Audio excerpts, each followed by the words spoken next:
চিটারি বাটপারি কাকে বলে ভাই, জাস্ট এই ভিডিওটা দেখুন। এই ভিডিওটা না দেখলে বুঝতেই পারবেন না।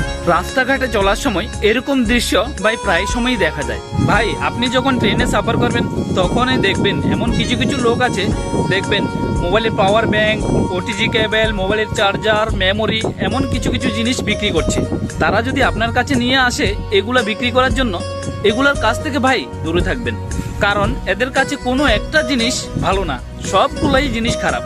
দেখুন এই লোকটা যে পাওয়ার ব্যাংকটা বিক্রি করতেছে, এই পাওয়ার ব্যাংকের ভিতরে যে কি আছে আপনি এই ভিডিওটা না দেখলেই বুঝতে পারবেন না। আর এই পাওয়ার ব্যাংকটার ভিতরে জিনিসটা খোলা মাত্রই আপনি নিজে দেখলেই অবাক হয়ে যাবেন। আর শুধু ভাববেন এরকম বাটপারি ভাই কিভাবে করে। 500, 600, 700 টাকার পাওয়ার ব্যাংক বিক্রি করছে মাত্র 30 থেকে 40 টাকায় কারুকার্য করে।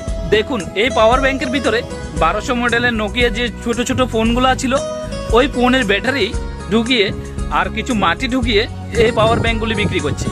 আর পাওয়ার ব্যাংকটা ওজন করার জন্য ভিতরে কিছু মাটি ঢুকিয়ে দিল।